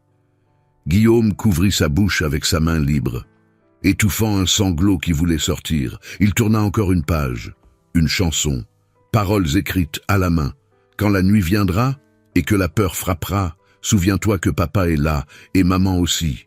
Même loin, même sans voir, notre amour va te protéger. » Il se souvenait. Isabelle chantait ça tous les soirs, pendant que les garçons se brossaient les dents, pendant qu'ils mettaient leur pyjama, pendant qu'ils entraient dans leur lit. Il continua de tourner. Chaque page était une découverte, un trésor caché, une page pour Lucas. Mon fils fort. Tu as un courage que je n'ai jamais eu. Quand tu seras grand, tu déplaceras des montagnes. Mais n'oublie jamais, la vraie force, c'est d'être gentil quand le monde est dur. Une page pour Thomas. Mon fils sensible, tu ressens tout si profondément. Les gens diront que tu es faible de pleurer, mais nous pleurons parce que nous aimons. Et aimer est la chose la plus forte qui existe. Guillaume lut chaque mot 3 fois, mémorisant, gravant, comme s'il pouvait absorber l'essence d'Isabelle à travers l'encre. Plus de chansons, plus de dessins, des recettes de crêpes avec des visages heureux, des instructions sur comment faire un avion en papier, de petites choses. Des choses normales, des choses qu'Isabelle voulait que les garçons se rappellent. Et puis, sur les dernières pages, une lettre, plus longue, adressée à lui. « Mon amour, mon Guillaume, si tu lis ceci, cela signifie que quelque chose m'est arrivé. Je ne sais pas quoi, je ne sais pas quand. J'espère que ce sera dans de nombreuses années, quand les garçons seront déjà adultes et que tu seras un petit vieux fatigué de moi. Mais si c'est avant, si c'est trop tôt... J'ai besoin de te dire certaines choses. Premièrement, ce n'était pas ta faute. Quoi qu'il soit arrivé, ce n'était pas ta faute. Tu vas essayer de porter cette culpabilité. Je te connais. Mais s'il te plaît, mon amour, ne fais pas ça. La vie arrive. Et parfois, elle est injuste. Et il n'y a personne à blâmer. Deuxièmement, ne laisse pas le silence gagner. Tu vas vouloir te fermer. Tu vas vouloir travailler jusqu'à oublier la douleur. Mais nos garçons vont souffrir aussi, et ils ont besoin de toi. Pas de ton argent, pas de tes solutions. De toi, de l'homme dont je suis tombée amoureuse. Du père qui chante faux, mais avec amour. De l'homme qui pleure en regardant un film et fait semblant que c'est une allergie. Troisièmement, c'est normal de ne pas savoir comment être père tout seul, de ne pas savoir comment gérer leur douleur. Tu vas faire des erreurs, beaucoup, et c'est bon. Pardonne-toi, respire, essaie encore, chante pour eux. Même si ta voix sort de travers, ris avec eux. Même si cela semble impossible au début, pleure avec eux. Parce qu'un deuil partagé est un deuil qui peut être porté. Je serai toujours présente. Regarde autour de toi. Je suis dans le sourire de Lucas, dans l'étreinte de Thomas, dans le vent qui bat la fenêtre, dans le premier rayon de soleil du matin, dans l'amour que tu donneras. Parce que l'amour ne meurt pas, mon chéri. Les gens meurent, mais l'amour reste. Il transforme. Il devient manque, il devient mémoire, il devient force. Promets-moi que tu vas vivre pour de vrai, que tu vas laisser nos garçons t'aimer, que tu vas te permettre d'être heureux à nouveau un jour. Parce que je veux ça pour toi. Je veux que tu trouves de la joie. Je veux que tu aimes à nouveau si quelqu'un apparaît. Je veux que tu vives. Et quand les garçons demanderont à propos de moi, et ils demanderont, raconte tout, les choses bonnes et les mauvaises. Comment je chantais sous la douche, comment je brûlais le riz, comment je vous aimais vous 3 plus que l'univers entier. Tu peux le faire, mon amour. Je sais que tu peux. De tout mon cœur, où que je sois, Isabelle. PS. Il y a une chanson à la page 7 que j'ai inventée pour les garçons. Chante-la pour eux, tous les jours si tu peux. C'est notre chanson, notre famille. Les larmes de Guillaume tombèrent sur le papier, bavant quelques mots. Il essuya rapidement. Il ne pouvait pas gâcher ça. Il ne pouvait plus rien perdre d'elle. Il ferma le carnet, le tint contre sa poitrine, sentit son poids, léger physiquement, lourd émotionnellement. Isabelle avait laissé ça pour eux, elle avait prévu, elle avait préparé un dernier message, un dernier acte d'amour, et Amélie l'avait trouvé, et l'avait mis là où Guillaume pourrait le trouver quand il serait prêt. Il regarda ses fils dormant à côté de lui, Thomas avec la bouche entr'ouverte, Lucas enlaçant un ours en peluche usé, ses fils, les seules parties d'Isabelle qui respiraient encore. Et Guillaume prit une décision. Soigneusement, il sortit du lit, prit son téléphone, 3h50 du matin. Peu importait. Il composa le numéro d'Amélie, pour la 12e fois. Cette fois, elle répondit « Allô ?» La voix rauque de sommeil. « Amélie !» Guillaume sortit de la chambre, ferma la porte. « C'est moi, Guillaume. » Silence de l'autre côté. « J'ai trouvé. » Sa voix sortit brisée. Le carnet d'Isabelle sous le lit de Lucas. Il entendit sa respiration changer. « C'était vous, n'est-ce pas ?» demanda Guillaume. « Vous l'avez mis là, où j'allais le trouver. »« Non, monsieur, » dit Amélie doucement. « Le carnet a toujours été là. J'ai juste ouvert les rideaux pour que la lumière entre, sorti les jouets du placard pour qu'ils soient accessibles. Et laissé le carnet à un endroit où vous, si vous cherchiez vraiment, si vous étiez vraiment présent, alliez le voir. » Guillaume s'appuya contre le mur du couloir, glissa jusqu'à s'asseoir par terre. « Elle savait, » murmura-t-il. « Isabelle savait que j'allais me perdre, et elle a laissé une carte de retour. Elle vous aimait beaucoup, » dit Amélie, « et eux aussi vous aiment. Vous pouvez revenir ?» Les mots sortirent désespérés. « S'il vous plaît, pas comme employé, comme ami, comme quelqu'un qui m'apprend à utiliser cette carte. Parce que je veux, Dieu, je veux tellement faire ça bien. Mais j'ai tellement peur de tout gâcher encore. » « Vous n'allez pas gâcher. » La voix d'Amélie avait un sourire. « Parce que cette fois, vous le faites pour la bonne raison. Pas par obligation, par amour. Alors vous venez ? J'arrive. » 40 minutes plus tard, la sonnette retentit. Guillaume ouvrit la porte. Amélie était là. Sweatshirt simple, cheveux attachés, yeux fatigués mais gentils. « Les garçons dorment ?» demanda-t-elle. « Oui, pour la première fois depuis des jours. Ils dorment vraiment. » Guillaume montra le carnet. « À cause de ça, et parce que j'ai finalement arrêté de fuir. » Amélie entra, regarda autour d'elle. Quelque chose avait changé. Pas physiquement, mais énergétiquement. Comme si l'appartement pouvait respirer à nouveau. « Vous avez chanté ?» demanda-t-elle en souriant. « J'ai essayé, c'est sorti horrible. Mais vous avez chanté. » « J'ai chanté. » Amélie toucha le carnet dans sa main. Elle était spéciale. Elle l'était. Guillaume regarda le carnet. Et elle m'a laissé le plus grand cadeau. La permission de continuer, de vivre, d'être père à nouveau. « Vous avez toujours été père, monsieur Guillaume, » corrigea Amélie. « Vous étiez juste perdu. Mais être perdu n'est pas permanent. » Ils allèrent à la cuisine. Guillaume fit du café. Amélie prit 2 tasses. Ils s'assirent à la table. Et là, alors que Paris dormait encore dehors, Guillaume ouvrit le carnet. Il lut chaque page pour Amélie, chaque chanson, chaque dessin, chaque mot. Et quand il arriva à la lettre finale, sa voix faillit. Amélie prit le carnet et lut le reste à voix haute. Quand elle termina, les deux pleuraient. Elle avait raison. Amélie ferma le carnet avec soin. L'amour ne meurt pas. Il change juste de forme. Guillaume hocha la tête, essuya ses yeux, regarda par la fenêtre. Le ciel commençait à s'éclaircir. Première touche de lumière à l'horizon sur les toits de zinc. Un nouveau jour, un nouveau départ. « Vous m'aidez ?» Il regarda Amélie. « À être le père qu'il mérite, le père qu'Isabelle savait que je pouvais être ?» Amélie tendit la main. Guillaume la serra.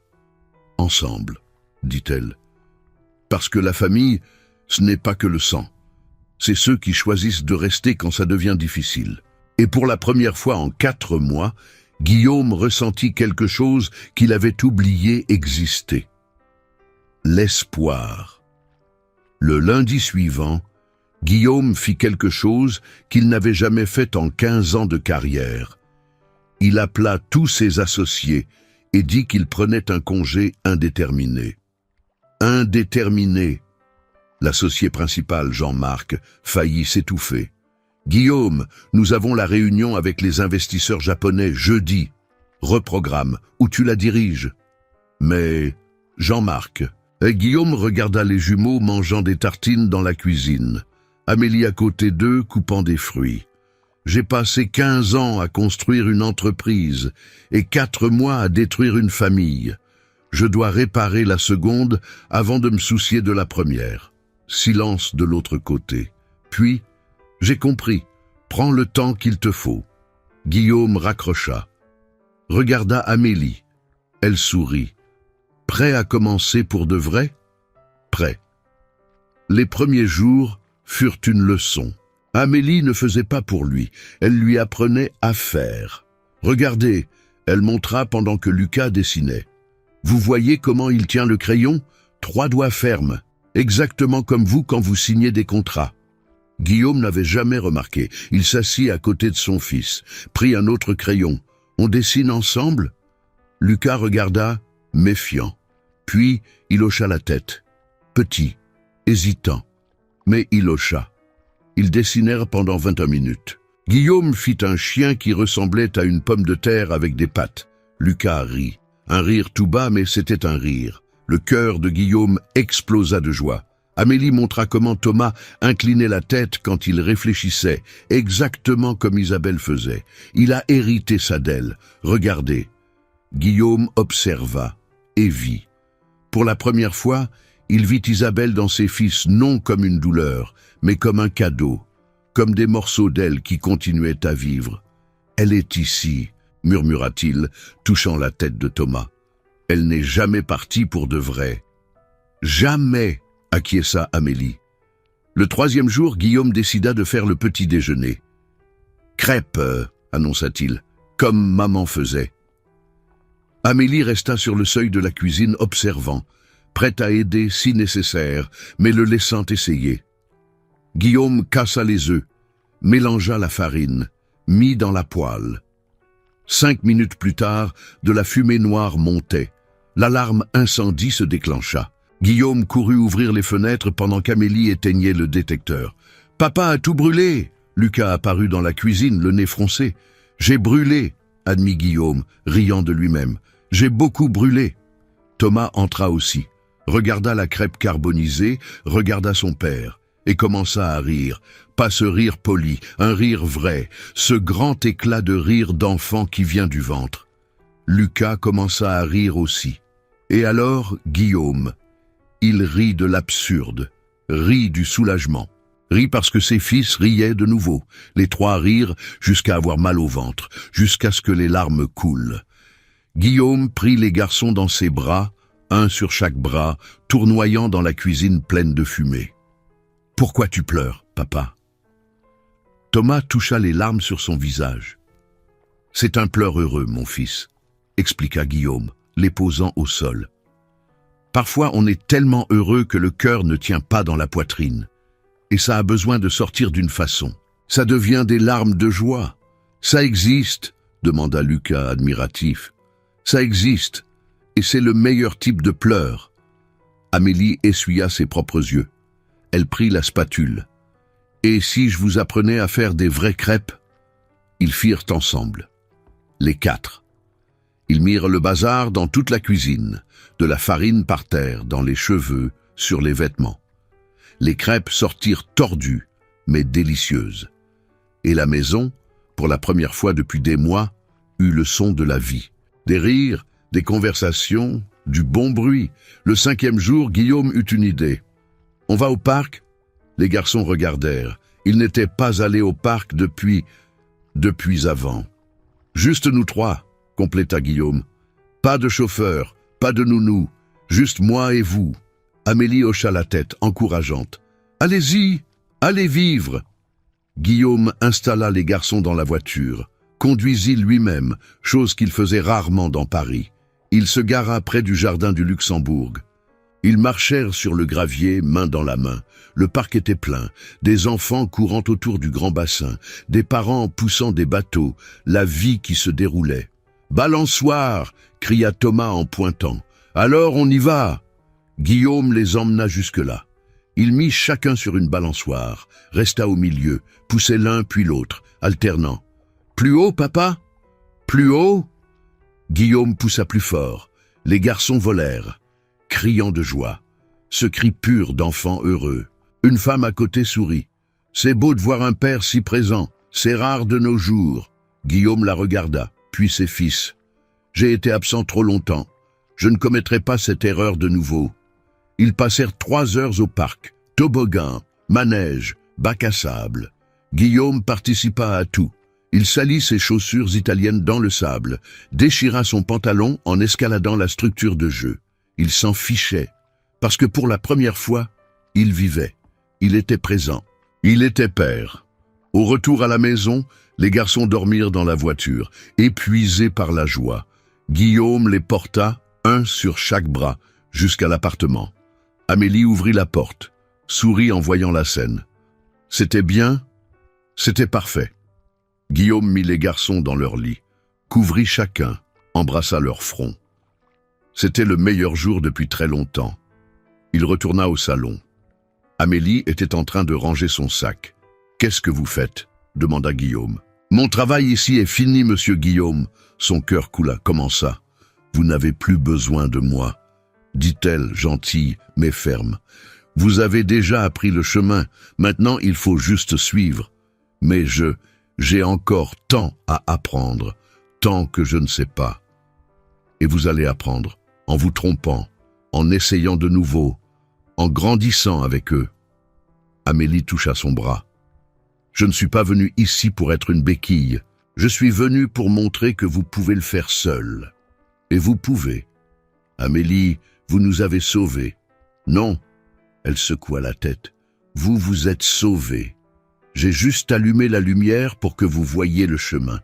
Mais c'est vous qui avez marché. » Guillaume s'assit, les mains tremblantes. « J'ai peur de revenir aux vieilles habitudes, de me perdre de nouveau. » « Il y aura des jours mauvais. » Amélie s'assit à côté. « Des jours où vous voudrez fuir de nouveau. Des jours où la douleur serrera tellement que travailler semblera plus facile. Mais alors, vous les regarderez. Et vous vous rappellerez pourquoi vous faites ça. Pour eux. Et pour vous aussi. » Elle toucha le carnet d'Isabelle sur la table. Elle voulait que vous viviez, que vous soyez heureux. Ce n'est pas une trahison de vivre, monsieur Guillaume. C'est un honneur.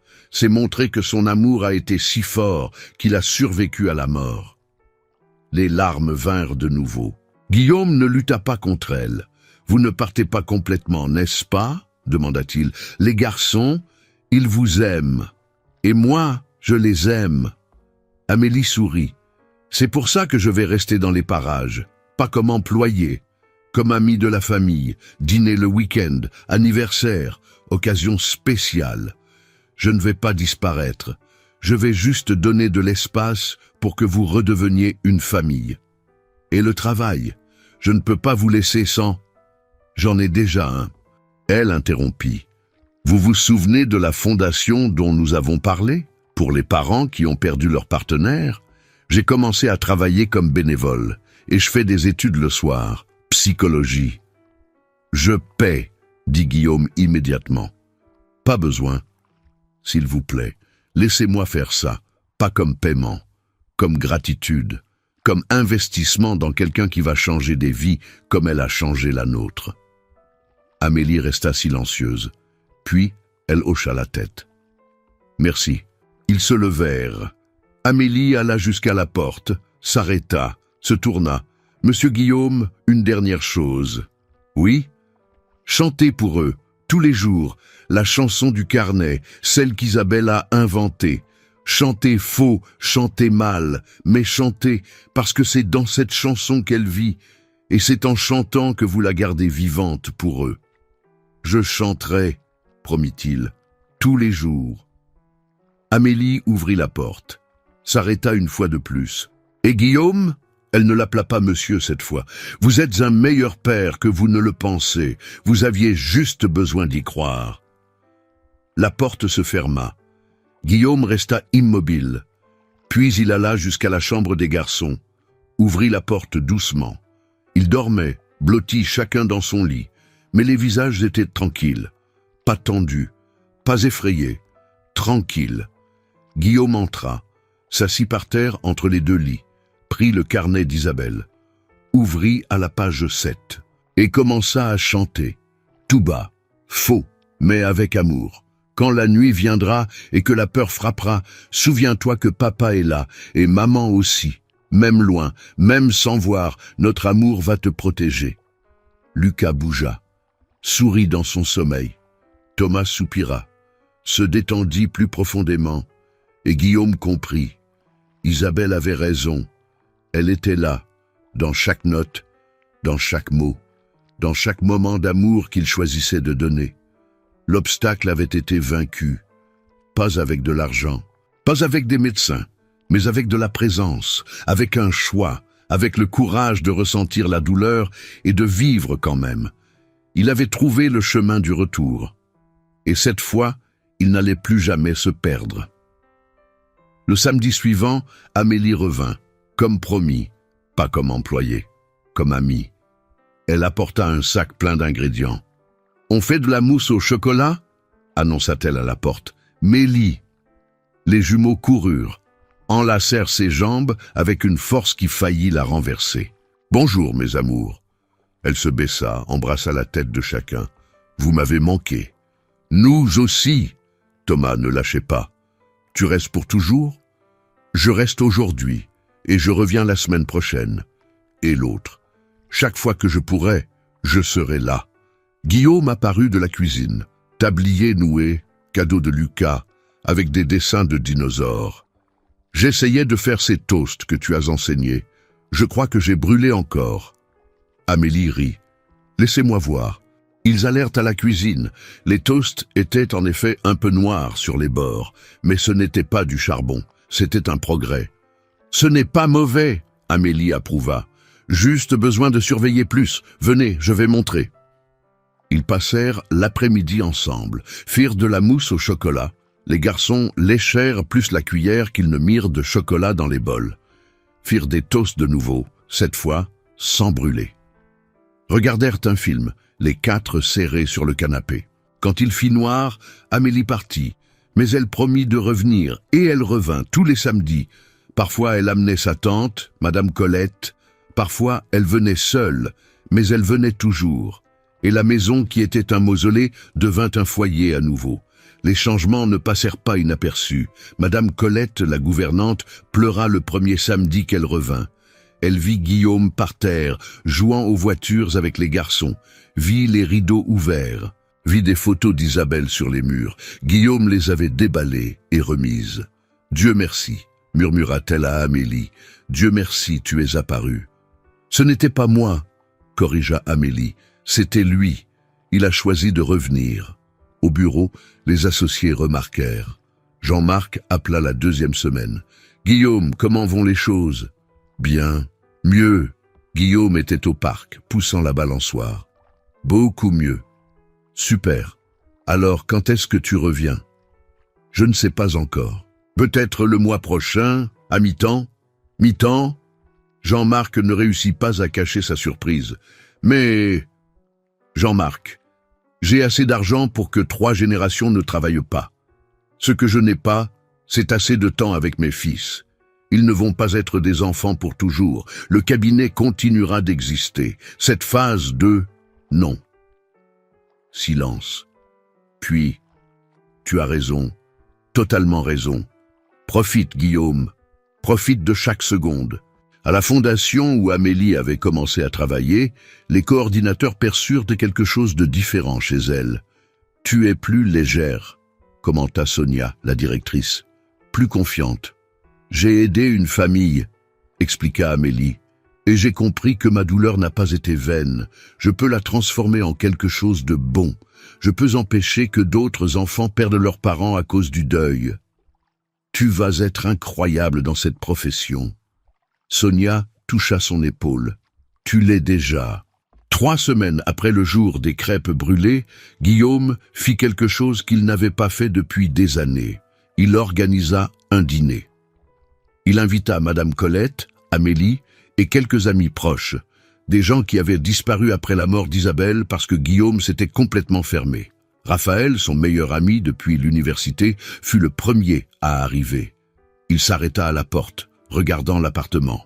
« Mon Dieu, dit-il, c'est différent. »« Comment ça ?» demanda Guillaume. « C'est vivant. Pour la première fois depuis l'accident, c'est vivant. » Les jumeaux coururent dans le salon, se poursuivant l'un l'autre, riant fort. Raphaël regarda. Ses yeux se remplirent de larmes. « Il parle. Il parle. » Guillaume sourit. « Ils ont recommencé à parler il y a 1 mois. » « Comment ? Les médecins disaient. »« Les médecins ne vivent pas ici. » Guillaume pointa Amélie, qui mettait la table. « Elle vit, ou a vécu, et a montré ce que je faisais mal. » Pendant le dîner que Guillaume fit avec l'aide d'Amélie, et ne brûla que les amuse-bouches, les amis n'arrêtèrent pas de commenter. « Guillaume, tu es méconnaissable, » dit Marie, ancienne associée d'Isabelle. « Dans le bon sens, tu es là, présent. J'ai été absent trop longtemps. Mais tu es revenu. » Raphaël leva son verre. « Et c'est ce qui compte. Un toast, au recommencement, au courage de vivre à nouveau. » Tous trinquèrent. Lucas tira la manche de Guillaume. « Papa, raconte l'histoire de maman !» La table devint silencieuse. Tout le monde regarda. Avant, Guillaume aurait détourné, changé de sujet, fui. Maintenant, il prit Lucas sur ses genoux. Thomas voulut aussi monter, les deux assis sur les jambes de leur père. « Quelle histoire voulez-vous entendre ? Celle de la fois où elle a dansé sous la pluie ?» demanda Thomas. Guillaume rit, regarda ses amis. « Vous vous souvenez de ça ? C'était au mariage du cousin d'Isabelle. Il a commencé à pleuvoir au milieu de la fête. Tout le monde a couru à l'intérieur. Mais Isabelle a enlevé ses chaussures et a commencé à danser sous la pluie, compléta Marie, riant. Elle était magnifique. Elle l'était, confirma Guillaume.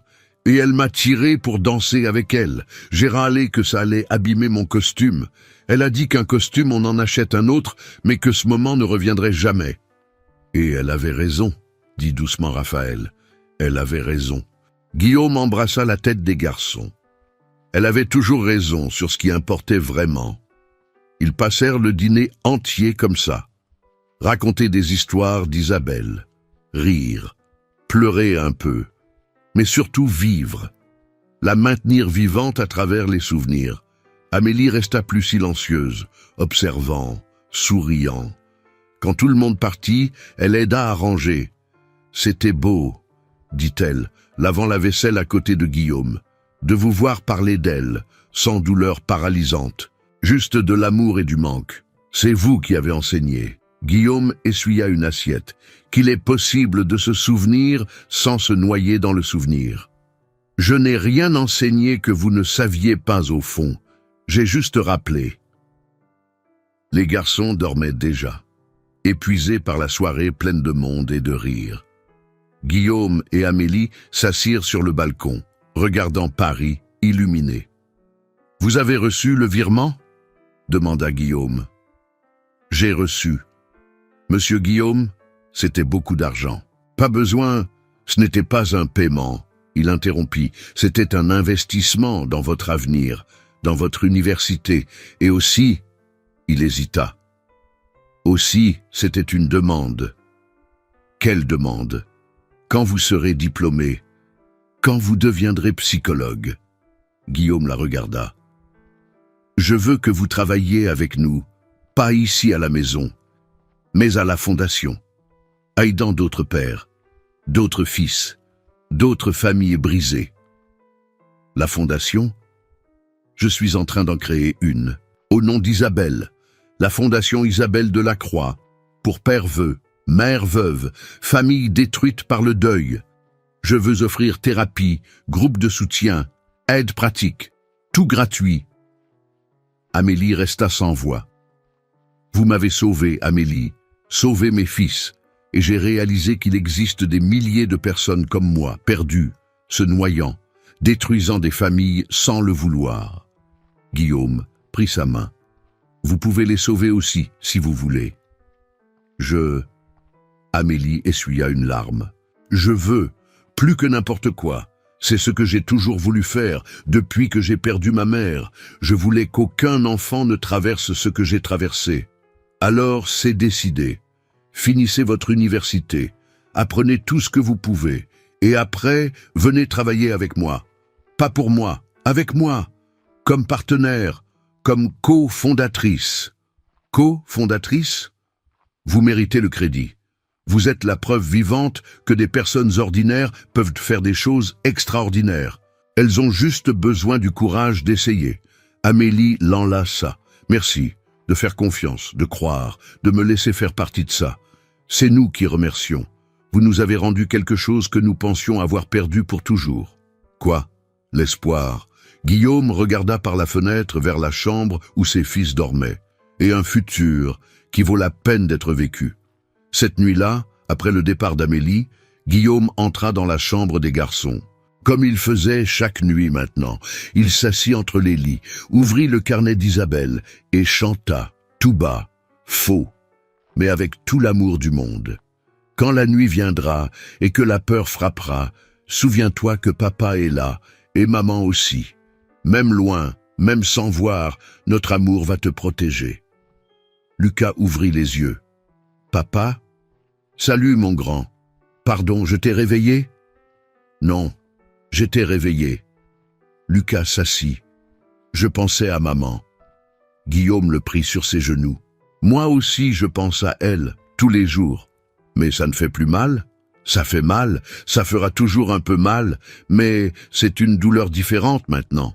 Ça fait mal parce qu'on l'aime. Et le manque est une preuve d'amour. J'aime quand tu chantes sa chanson.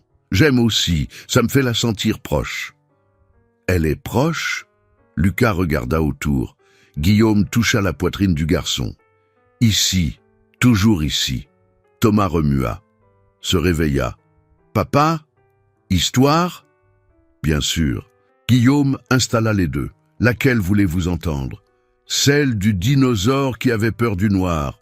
Et Guillaume raconta, inventa la moitié, oublia la fin, improvisa une autre. Les garçons adorèrent quand même, parce que ce n'était pas une question de perfection, c'était une question de présence, c'était choisir d'être là, c'était l'amour se montrant dans de petits moments quotidiens. Et pendant qu'il racontait l'histoire, Guillaume regarda autour, la chambre pleine de jouets éparpillés, des dessins au mur, une vie désordonnée et belle. Isabelle serait fière. 3 mois après cette nuit sur le sol du salon, la vie de Guillaume s'était transformée en quelque chose de méconnaissable. Il travaillait 3 jours par semaine, seulement 3, et de 9 heures à 16 heures. Pas d'aube au bureau, pas de week-end perdu dans les tableaux Excel. Les associés questionnèrent au début. Comment allons-nous maintenir le rythme? Guillaume répondit avec des chiffres. La productivité avait augmenté. Parce que quand il était au bureau, il était vraiment présent, concentré, efficace.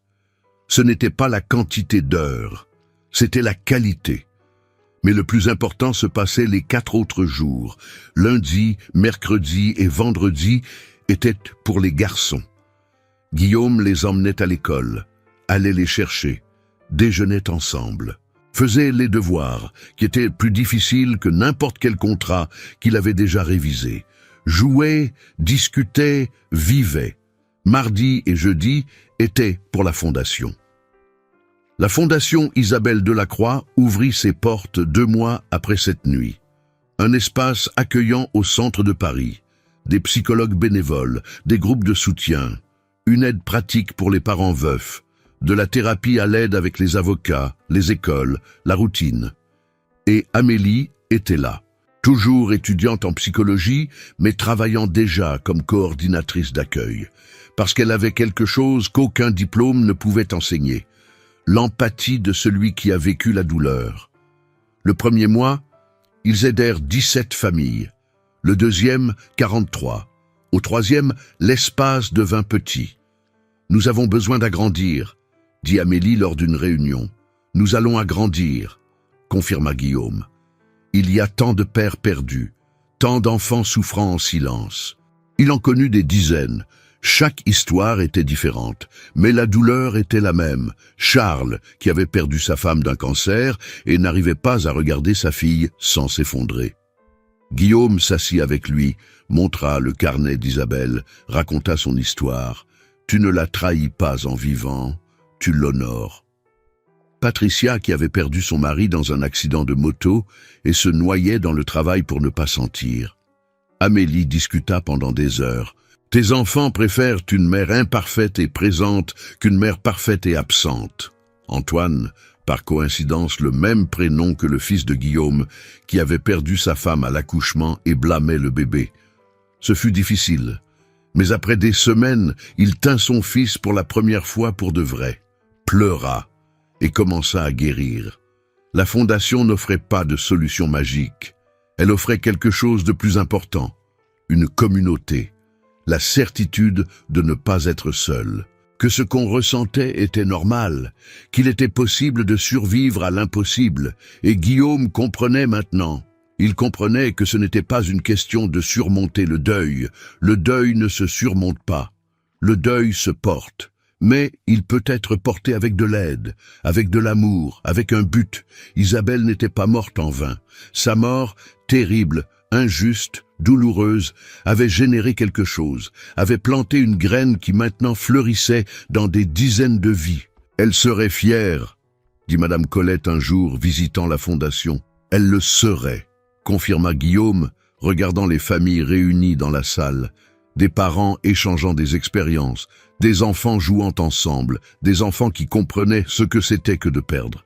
Elle a toujours voulu que je fasse quelque chose qui compte vraiment. Pas seulement gagner de l'argent, mais changer des vies. À la maison, la transformation était encore plus profonde. Les murs avaient des photos partout maintenant. Isabelle souriant, Isabelle avec les garçons bébés, Isabelle et Guillaume au mariage, Isabelle vivante, préservée dans des souvenirs heureux. Lucas et Thomas parlaient d'elle naturellement. Maman aimait les fraises. Maman chantait cette chanson. Ce n'était pas tabou. C'était une conversation normale.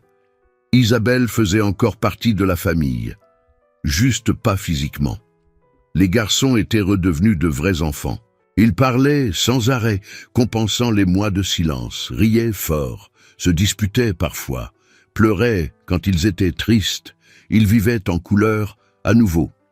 Et Guillaume avait appris la plus grande leçon de toutes. Qu'être présent ne signifie pas être parfait. Cela signifie être là, même en se trompant, même sans savoir, même avec peur. Que l'amour n'est pas un sentiment qui apparaît magiquement. C'est un choix qu'on fait tous les jours. Le choix d'ouvrir les rideaux, de chanter faux, de faire des crêpes brûlées et de rire du résultat. Que le deuil et la vie peuvent coexister. Qu'il est possible de pleurer pour la personne qu'on a perdue et de sourire pour la vie qu'on a encore. Ce n'est pas une trahison, c'est de la survie, c'est de l'honneur. Que l'argent achète le confort, mais n'achète pas la présence. Achète la thérapie, mais n'achète pas la connexion. Achète des jouets, mais n'achète pas des souvenirs. Et que parfois, les personnes les plus sages n'ont pas de diplôme. Elles ont du cœur, elles ont du courage. Elles ont Amélie, une femme simple qui a changé une famille entière parce qu'elle a osé dire la vérité quand tous autour mentaient pour le confort. 1 an après cette conversation sur le balcon, Amélie fut diplômée en psychologie.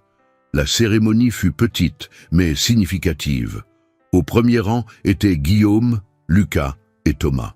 Tenant des pancartes faites à la main, « Félicitations Tata Amélie ». Quand ils appelèrent son nom, les garçons crièrent si fort que le recteur s'arrêta et sourit. Supporters enthousiastes. « Les meilleurs », dit Amélie au micro, les regardant avec des larmes aux yeux. Après la remise des diplômes, elle assuma officiellement comme co-directrice de la Fondation Isabelle Delacroix. Elle n'était plus bénévole, elle était leader. Et sous sa coordination, la Fondation grandit exponentiellement. Ils ouvrirent un 2e siège à Lyon, puis un troisième à Marseille. Ils aidaient plus de 300 familles par mois. Ils avaient des groupes spécifiques pour veufs récents, pour parents de jeunes enfants, pour adolescents ayant perdu des parents, pour grands-parents élevant des petits-enfants. Amélie développa un protocole d'accueil que d'autres institutions commencèrent à copier. Présence avant protocole, l'appelait-elle. L'idée était simple, avant la thérapie, avant les conseils, avant les solutions. Présence, être là, voir la personne, écouter pour de vrai. Guillaume réduisit encore plus son temps au bureau, 2 jours par semaine maintenant. Assez pour maintenir les choses fonctionnelles, mais pas pour consumer sa vie. Les autres jours étaient divisés entre les garçons et la fondation. Il devint conférencier. Racontait son histoire dans des entreprises, des écoles, des événements. J'avais tout, disait-il. Argent, succès, pouvoir. Mais je perdais ce qui importait vraiment, mes enfants, moi-même, et il a fallu une humble femme de ménage pour me montrer que j'étais en faillite sur ce qui compte vraiment. Les conférences touchaient profondément. Des hommes d'affaires pleuraient. Des mères surchargées respiraient soulagées en entendant qu'elles n'avaient pas besoin d'être parfaites, qu'une présence imparfaite valait plus qu'une absence impeccable. Lucas et Thomas grandirent. À 7 ans, c'étaient des enfants vibrants, bavards, pleins de vie. Ils avaient encore des moments difficiles, dates spéciales, quand ils voyaient d'autres enfants avec des mères, quand ils se souvenaient de quelque chose de spécifique. Mais ils savaient que c'était permis de ressentir, permis de pleurer, permis de se souvenir. « Papa, est-ce que maman serait fâchée si j'oublie son visage ?» demanda Thomas un soir. Guillaume prit le carnet d'Isabelle, maintenant usé à force d'être feuilleté. Elle ne serait jamais fâchée, mais c'est pour ça qu'on garde des photos, des vidéos, des histoires. Pour quand la mémoire faillit, le cœur se souvient. Ils créèrent un rituel annuel. À l'anniversaire de la mort d'Isabelle, ce n'était pas un jour de tristesse. C'était un jour de célébration. Il faisait son gâteau préféré, Forêt Noire, regardait de vieilles vidéos, racontait des histoires drôles, riait et pleurait ensemble. C'est comme ça qu'on la garde en vie, expliquait Guillaume au garçon. Pas en pleurant ce qu'on a perdu, mais en célébrant ce qu'on a eu. Amélie se maria 3 ans plus tard, avec un professeur qu'elle avait rencontré à l'université. La cérémonie fut simple. Lucas et Thomas furent garçons d'honneur. Guillaume la conduisit jusqu'à l'hôtel, parce qu'elle n'avait pas de père présent, et il était devenu sa famille. « Vous m'avez rendu mes fils », murmura-t-il avant de la remettre aux mariés. « C'est la moindre des choses que je puisse faire. Nous nous sommes sauvés ensemble, corrigea-t-elle. La fondation gagna des prix, reconnaissance nationale, proposition de franchise dans d'autres pays. Guillaume et Amélie acceptèrent. En 5 ans, la Fondation Isabelle Delacroix était dans 12 villes, des milliers de familles, des milliers d'enfants qui n'avaient pas perdu leurs parents à cause du deuil, des milliers de parents qui avaient appris qu'il était possible de porter la douleur et la joie en même temps. « Vous savez ce qui est le plus incroyable ?» dit Amélie dans une interview pour la télévision. « Quand nous avons commencé, nous pensions que nous allions enseigner aux gens, mais ce sont eux qui nous enseignent tous les jours. Ils enseignent que l'amour est plus fort que la mort, que la famille n'est pas perfection, c'est présence, que recommencer n'est pas oublier, c'est honorer en choisissant de vivre. » 10 ans après cette nuit sur le sol du salon, Guillaume était au même endroit. Mais maintenant, avec 2 garçons de 13 ans, grands, voix changeante, entrant dans l'adolescence. « Papa, je dois te dire un truc, » dit Lucas, sérieux. Le cœur de Guillaume se serra. « Bien sûr. Qu'est-ce qu'il y a ? » « Je veux, quand je serai grand, je veux travailler à la fondation, comme Tata Amélie. Je veux aider d'autres enfants qui ont perdu leur mère. » Guillaume serra son fils dans ses bras, fort, longtemps. « Elle serait tellement fière de toi. De nous, » corrigea Thomas, se joignant à l'étreinte. « De nous tous. » Et Guillaume regarda autour. La maison pleine de vie, des photos au mur, le bazar d'adolescents, les rires résonnants.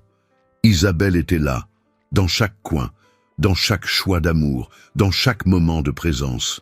Elles n'étaient pas mortes en vain. Elles vivaient dans chaque vie qu'ils avaient touchée, dans chaque famille qu'ils avaient sauvée, dans chaque enfant qui n'avait pas perdu son père à cause du deuil.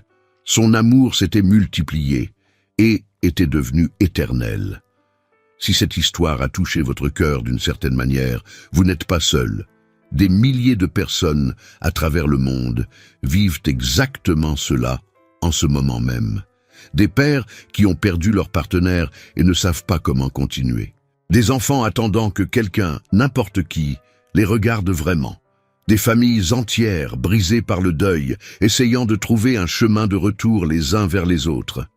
L'histoire de Guillaume, Lucas, Thomas et Amélie n'est pas seulement une histoire. C'est un miroir qui reflète une vérité que beaucoup d'entre nous évitent, que la présence vaut plus que n'importe quel cadeau, que l'amour n'est pas une question de perfection, mais de choix.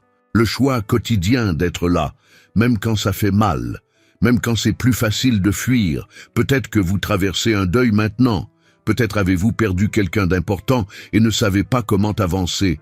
Peut-être regardez-vous vos enfants, vos neveux ou n'importe quel enfant dans votre vie et sentez que vous échouez.